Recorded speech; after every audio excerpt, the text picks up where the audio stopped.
Halo Rebahaners, dimanapun kalian berada, bagaimana kabarnya? Kembali lagi bersama saya John, Still in the House. Sebuah film berjudul The Duelist tahun 2016 akan menceritakan tentang seorang pria misterius di era kekaisaran Rusia abad ke-19 yang mencari nafkah dengan cara paling berbahaya, yaitu melakukan duel menembak dengan nyawa sebagai taruhannya. Sekelam apa ceritanya? Yuk langsung saja pasang handsfree, simetriskan prosesor bahan, kencangkan celana dalam, selamat menonton dan Cekicrot. Get it when I get back.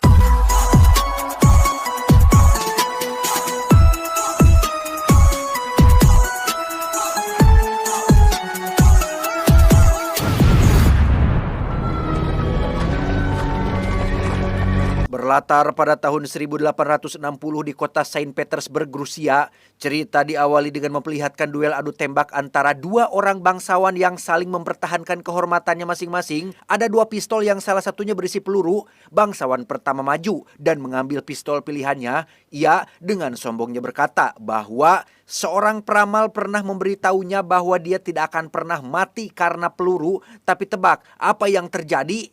Стреляйте на 3.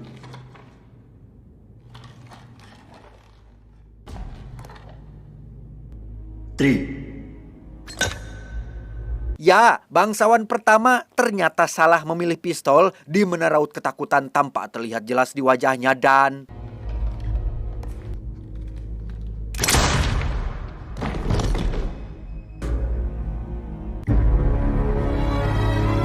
kisah akan berfokus pada seorang bangsawan bernama Yakovlev. Kita panggil saja Yakov, bangsawan yang berhasil menang dalam duel adu tembak barusan. Sedikit informasi bahwa di era kekaisaran Rusia pada saat itu, kehormatan adalah segalanya. Satu hinaan kecil bisa berujung pada pertumpahan darah seperti yang terjadi pada momen barusan. Hukum kekaisaran pada saat itu memang melegalkan kegiatan semacam ini dan teruntuk bangsawan yang ingin menjaga kehormatannya tapi tidak punya cukup nyali untuk adu tembak, bisa menyewa seorang joki yang disebut dengan duelis. Seorang penembak profesional seperti si Yakob ini yang mendapatkan uang dari menggantikan orang lain untuk menjaga kehormatan mereka. Yakob tidak sendiri, semua penugasannya diatur oleh seorang perantara bernama Baron, seorang pria Jerman yang bertindak ya bisa dibilang sebagai manajer lah, sekaligus penghubung antara Yakob dengan para klien bangsawan yang membutuhkan jasanya. Dari setiap bayaran yang ia terima, Yakob diam-diam menyisihkan sebagian untuk satu tujuan yang terus ia kejar tanpa pernah ia ceritakan kepada siapapun. Di kantor administrasi kekaisaran, Yakob mengajukan petisi untuk memulihkan nama seorang bangsawan bernama Kolichev atau biasa dipanggil Koli, pakai K bukan pakai C, yang sudah difitnah, dicabut gelarnya dan diasingkan ke sebuah pulau terpencil untuk menjalani hukuman. Pejabat yang ia temui mengatakan bahwa Koli sudah dianggap mati sehingga petisinya tidak bisa diproses. Namun Yakob tidak menyerah. Ia menjanjikan 100.000 rubel sebagai uang suap asalkan status bangsawan Koli bisa dipulihkan. Вопросы крови, они 100 000. Untuk mengumpulkan 100.000 rubel itu, Yakob terus menerima pekerjaan demi pekerjaan dari Baron dan di sela-sela pekerjaannya, ia juga mencari tambahan dengan cara lain yang tidak kalah mengesankan, yaitu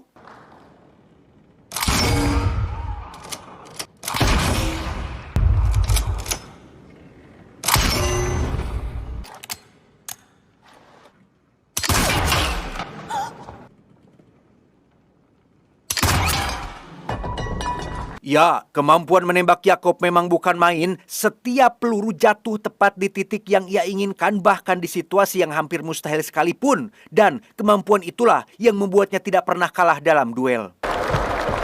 Господин Яков, это аттракцион. Публика понимает. Suatu hari di sebuah balai lelang mewah yang dihadiri oleh para bangsawan kaya dan berpengaruh, seorang wanita memimpin lelang amal untuk panti-panti sosial. Penawaran dibuka tapi tidak ada yang mengangkat tangan sampai seorang bangsawan bernama Beklemisev. Ini benguknya tiba-tiba memecahkan keheningan dengan menawar 10.000 rubel hanya untuk sebuah buket bunga. 10 000.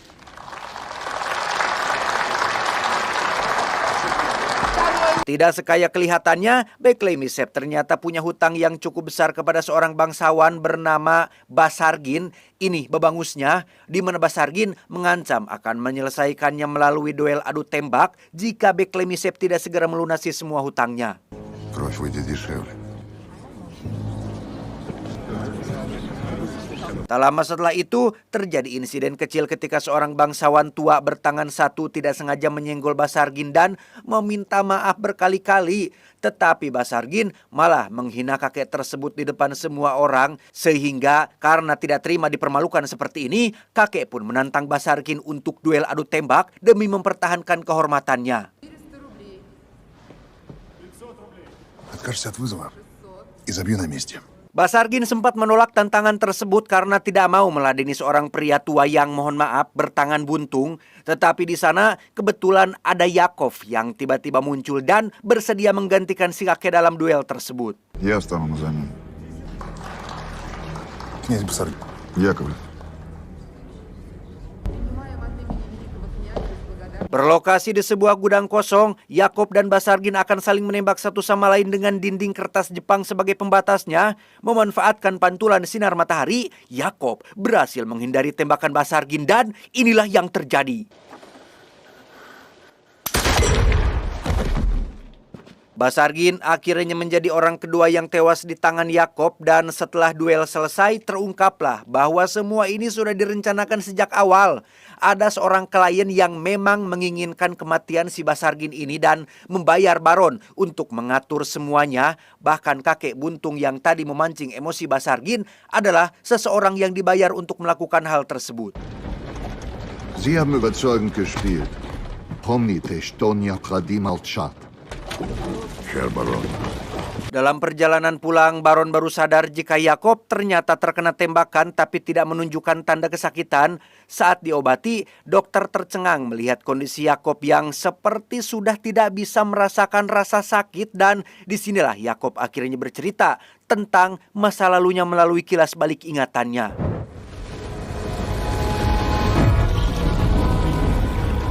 Semua berawal ketika Yakov terdampar di sebuah pulau terpencil dan ditemukan oleh suku pedalaman setempat dalam kondisi sekarat dengan banyak sekali luka cambukan di bagian punggungnya.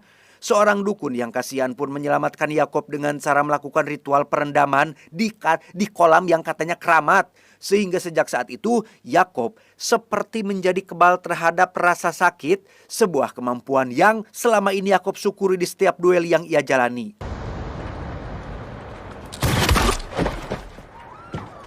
Saat masih dalam proses pemulihan itulah muncul sekelompok perampok yang menyerang perkampungan suku itu dan merampas semua barang berharga termasuk sebuah foto berbingkai emas yang selalu Yakov bawa. Dengan tubuh yang masih lemas, Yakov pun bangkit dan melawan hingga berhasil merebut kembali foto tersebut.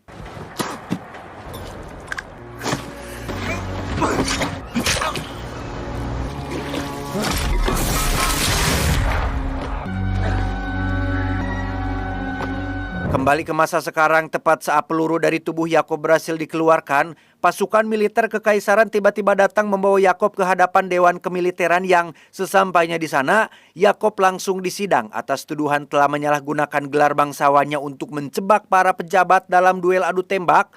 Meskipun tuduhan itu benar, Yakov pura-pura tolol dengan mengatakan bahwa itu semua adalah fitnah Dajjal. Sehingga untuk membela kehormatannya sebagai bangsawan yang terhormat dan anti riba, Yakov menantang siapapun untuk maju dan melakukan duel dengannya. Кто желает сомневаться в моей чести? Я первый. Прошу сюда. Dari sekian banyak tentara yang ada di sana, ada satu perwira yang berani maju untuk menerima tantangan duel tersebut, di mana mereka berdua akan bergantian mengarahkan pistol ke kepala masing-masing dengan hanya satu peluru yang sudah diacak.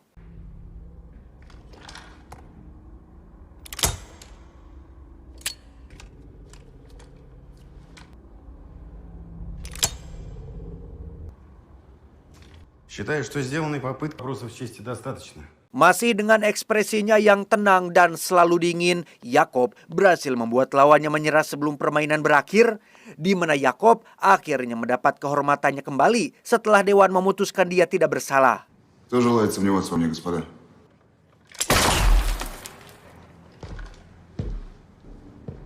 Setelah duel selesai, sang perwira yang tadi jadi lawan pun tiba-tiba menghentikan kereta Yakob di jalan dan meminta penjelasan terkait siapa sosok Yakob sebenarnya, karena ternyata perwira ini adalah kakak kandung Yakob yang asli dan sudah pasti tahu betul wajah adiknya yang tidak sama dengan Yakob yang ada di hadapannya saat ini.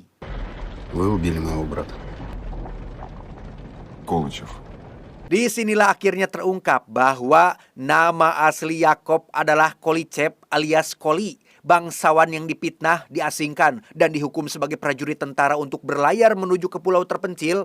Nama Yakob yang Koli pakai sekarang adalah identitas milik orang lain yang ia curi sewaktu terdampar di pulau, dan Koli sama sekali tidak menyangka jika dirinya sekarang akan bertemu dengan kakak kandung dari Yakob asli yang faktanya ditemukan sudah mati di pulau tersebut. Meski sudah tahu bahwa Koli telah mencuri identitas milik Yakob adik kandungnya, si perwira memilih untuk diam dan tidak akan melaporkannya karena Koli hanya mencoba untuk bertahan hidup dan ingin mengembalikan status bangsawannya. Toh dilaporkan juga, sang adik tidak mungkin hidup lagi. То уверен, вам будет стыдно за себя. Malam harinya, Koli menyelinap menemui Baron untuk mencari tahu siapa sosok klien yang selama ini memberikan pekerjaan kepada mereka berdua.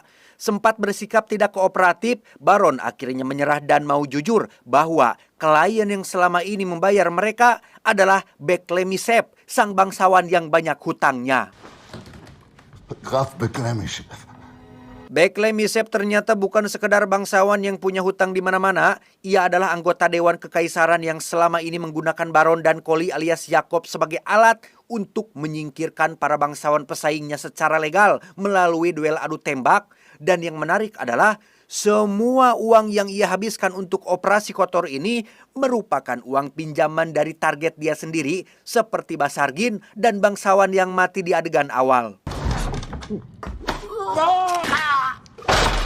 Berkat informasi dari Baron jugalah Koli akhirnya jadi tahu rencana terbesar Beklemisep, yaitu menikahi seorang putri bangsawan bernama Marta Tukova. Ini parasnya yang merupakan pewaris kekayaan keluarga bangsawan yang paling kaya di kota ini.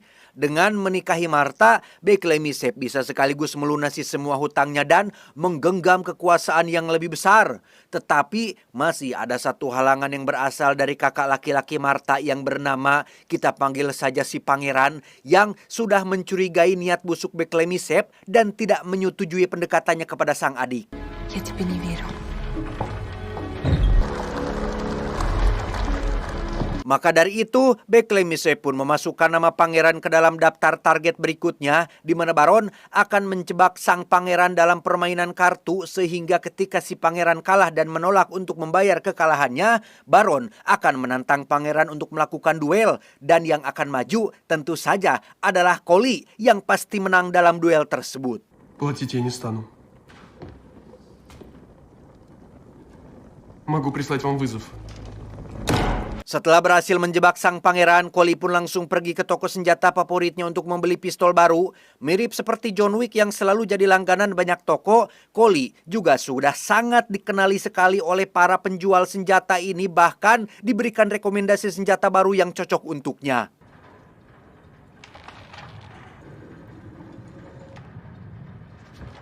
Не люблю стрелять. Keluar dari toko senjata, Koli langsung dicegat oleh Putri Marta yang meminta agar duel tersebut dibatalkan. Putri Marta tahu betul bahwa si pangeran alias kakaknya belum pernah memegang yang namanya senjata api. Tetapi karena Koli tidak mudah terbujuk rayu perempuan, Koli pun menolak permintaan tersebut.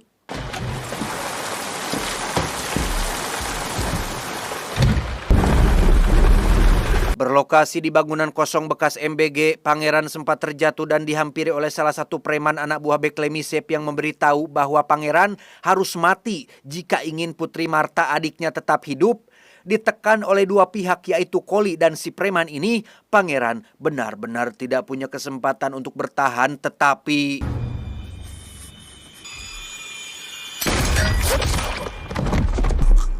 Ya, tak disangka Koli dengan sengaja membuat tembakannya meleset dan memantul ke arah si preman, di mana Beklemisep tiba-tiba muncul untuk memerikatkan Koli, memperingatkan si Koli ini agar jangan mencampuri urusannya jika tidak ingin identitas aslinya dibongkar ke khalayak ramai. Ты, Колычев, преступник. Disinilah kita akan dibawa kembali ke masa lalu untuk melihat apa sih sebenarnya hubungan antara si Koli dan Beklemisep yang ternyata mereka berdua dulunya adalah sama-sama perwira tinggi kekaisaran. Saat itu Koli menantang kegemaran Beklemisep yang suka mengadakan duel secara terbuka dan si Beklemisep ini tersinggung dengan perkataan Koli yang cukup keras dan menentangnya. Alih-alih menyelesaikannya dengan duel, Beklemisep yang pengecut memakai cara licik yaitu memfitnah Koli dengan tuduhan yang tidak masuk akal. Akibatnya, gelar bangsawan Koli dan seluruh keluarganya pun dicabut, dihukum dengan 1000 kali cambukan, dan diasingkan ke pulau terpencil.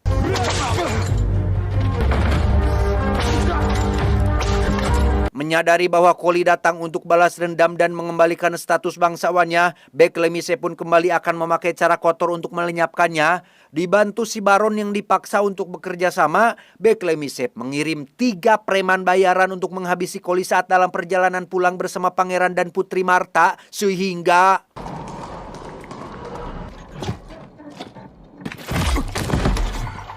Князь!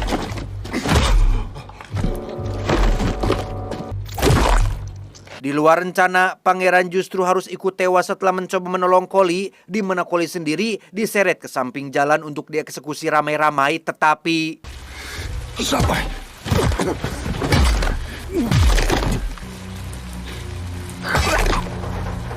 melihat Koli berhasil menumbangkan preman bayarannya, Beklemisep yang tak jauh dari sana pun menghabisi Baron untuk mengulur waktu demi bisa kabur dari tempat tersebut.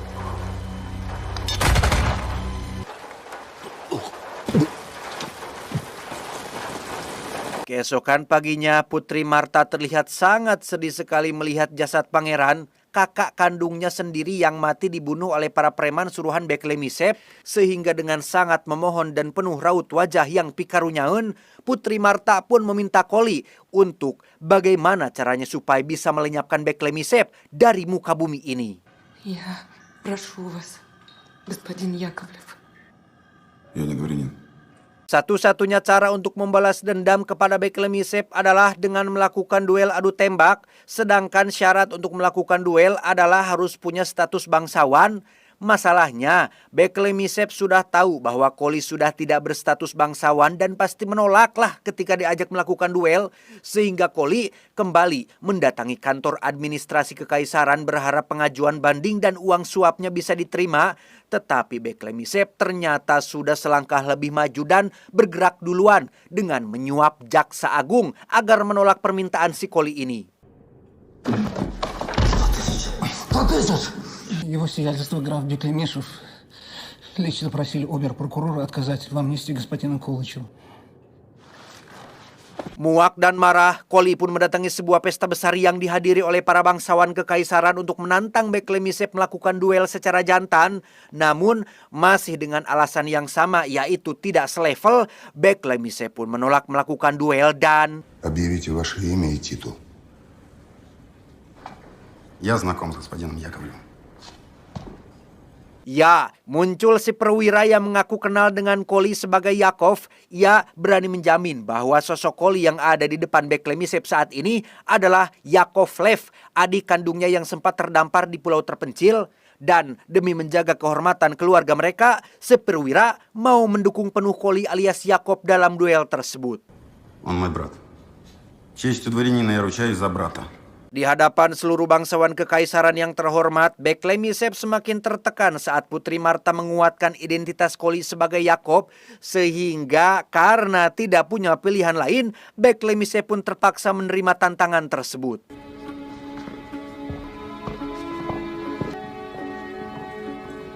Disaksikan oleh banyak orang, Beklemisep dan Koli pun akan melakukan duel tembak dengan aturan yang sangat sederhana. Tapi meskipun begitu, Beklemisep tetap tegang karena ia tidak terlalu mahir dalam menembak sehingga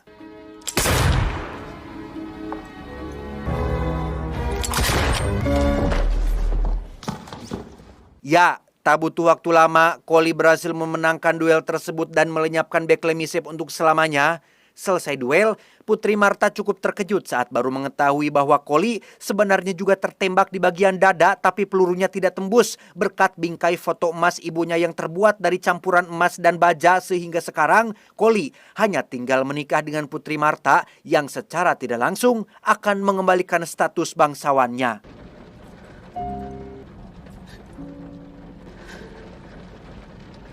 Tamat, ending yang cukup membagongkan. Sangat penting untuk teman-teman mengerti bahwa duel itu bukan soal kehormatan. Duel itu adalah cara kaum bangsawan mencuci tangan dari kekerasan yang mereka ciptakan sendiri. Hukum duel pada masa itu maksudnya dirancang untuk menjaga tatanan sosial, tapi justru sistem itulah yang menjadi jalannya eksploitasi. Kaum bangsawan yang lebih tinggi statusnya bisa menyewa orang lain untuk menghadapi konfrontasi mematikan, sehingga kehormatan yang katanya harus dipertaruhkan secara langsung justru bisa dialihkan ke orang lain yang lebih rendah kedudukannya.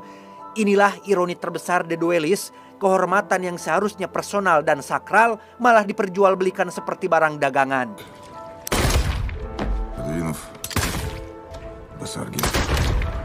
Koli alias Yakob tampil sebagai sosok yang dipandang rendah oleh orang-orang yang justru menggunakan jasanya. Ia tidak hanya dianggap sebagai bayaran semata, tapi sebagai manusia yang dirasuki sesuatu. Koli tidak peduli dengan pandangan itu karena ada sesuatu yang terus mendorongnya untuk terus membunuh. Dan barulah di babak kedua alasan sebenarnya terungkap. Yang menarik secara psikologis adalah Yakob alias Koli tidak menunjukkan emosi berlebihan meski hidupnya hancur karena fitnah. Ia memilih jalan paling dingin, menyamar, menabung uang, menunggu waktu yang pas. Inilah ciri khas orang yang traumanya begitu dalam sehingga emosi diubah menjadi kalkulasi yang sangat sabar dan terkontrol, bahkan mampu menembak secara akurat tanpa pernah meleset satu kali pun.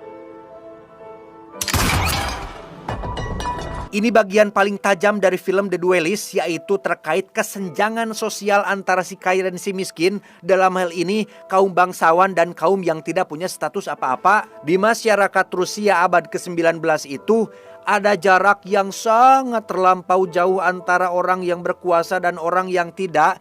Orang kaya dan berkuasa seperti Beklemishev bisa menyuruh orang lain mempertaruhkan nyawa demi masalah mereka, sementara mereka sendiri bisa aman duduk menonton dari jauh. Itulah kesenjangannya. Yang kaya dan berkuasa cuma perlu bayar cuan. Yang miskin atau sudah jatuh derajatnya harus mempertaruhkan nyawa. Penurunan derajat Koli dari perwira bangsawan menjadi tukang tembak bayaran menggambarkan betapa kakunya hierarki sosial yang memaksa para veteran militer hanya menjadi peran pinggiran dalam urusan kaum bangsawan. Salah satu kritikus Rusia bahkan menyebut film ini secara sadar membongkar mitos tentang Rusia yang indah dan mulia yang telah kita hilangkan. Menggambarkan kelas atas sebagai sekumpulan pembunuh brutal yang memakai jubah kehormatan sebagai fetis, sementara konsep kehormatan itu sendiri sudah berubah menjadi sekedar gengsi kosong. Pesan ini sangat relevan lintas zaman, bagaimana kekuasaan dan kekayaan sering menciptakan sistem yang membuat orang kecil saling bunuh demi kepentingan orang besar yang tidak pernah mengotori tangannya sendiri. Koli kehilangan segalanya karena dianggap melanggar kode kehormatan yang justru dijunjung tinggi oleh orang-orang yang sebenarnya paling munafik dalam menerapkannya. Ia dihukum karena menentang budaya duel yang brutal, sementara orang yang memfitnahnya, yaitu si Beklemishev, adalah dalang dibalik puluhan kematian melalui duel yang sama. Мне нельзя говорить нет. Dan ironi paling menyakitkan adalah Koli diceritakan selalu menang duel karena seorang dukun suku pedalaman yang pernah meramalkan bahwa ia tidak akan pernah mati dalam duel manapun. Tapi kenyataannya yang menyelamatkannya bukan ramalan itu, melainkan foto ibunya yang justru tewas karena aib yang ditimpakan kepada keluarganya. Benda yang lahir dari tragedi itulah yang akhirnya melindunginya dari kematian.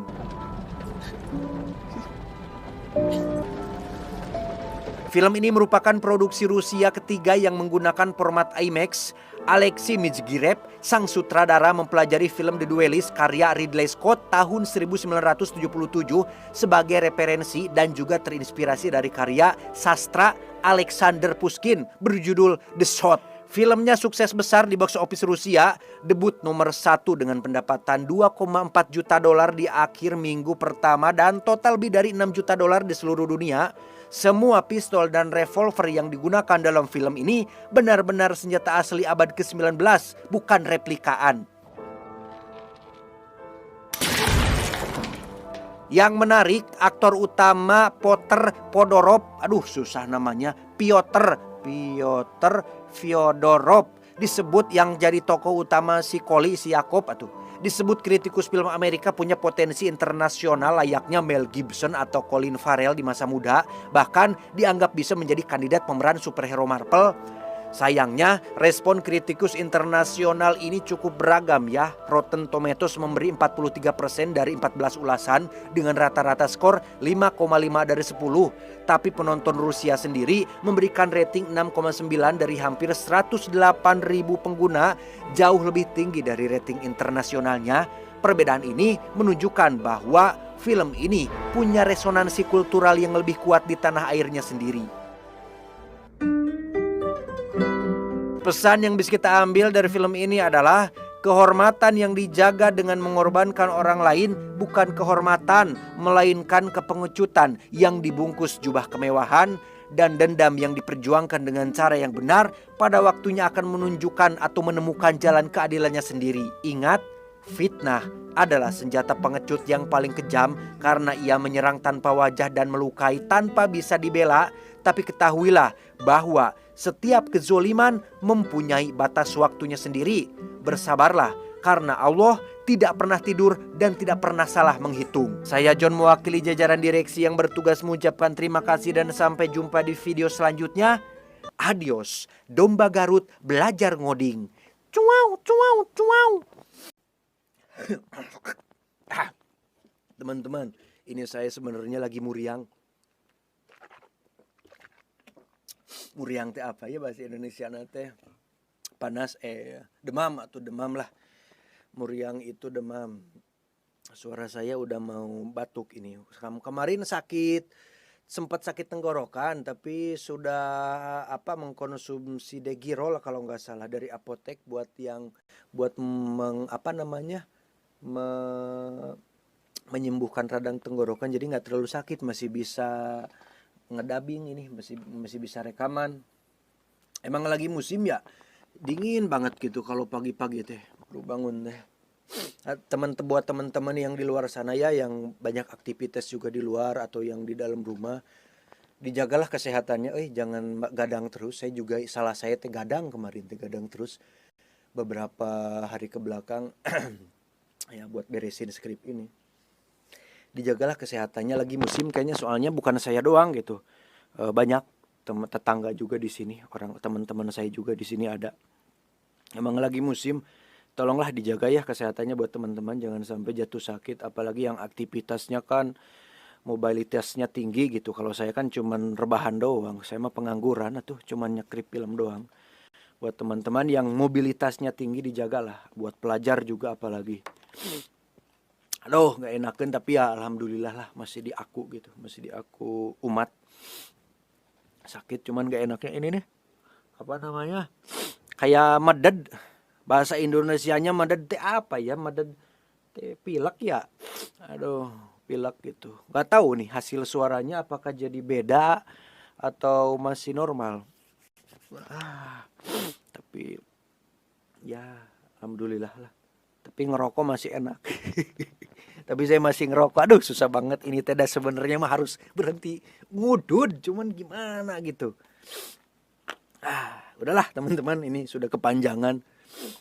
Udah ya teman-teman, atau minta doanya buat saya cepat sembuh dan berdoa untuk para rebahaners, buat teman-teman semua juga diberi kesehatan dan kelancaran di setiap niatnya yang baik dan diberi kemudahan. Ya, semuanya thank you, I love you semuanya. Bye bye. Wah, BTW saya viral di TikTok, banyak yang komen katanya, "John, cek TikTok kamu viral ya jadi MC." Kata saya teh, "Apa ini teh?" Saya cek di TikTok, iya juga. Kalau ada yang tahu mah itu kenal siapa namanya nanti saya kasih giveaway, saya kasih hadiah orangnya. Bisa apal gitu ya kata-kata opening di IQ7, keren. Gontor ya itu ya, pesantren Gontor kalau nggak salah. Jadi viral saya Udahlah, saya mau ini dulu, mau makan dulu teman-teman ya. Terima kasih semuanya.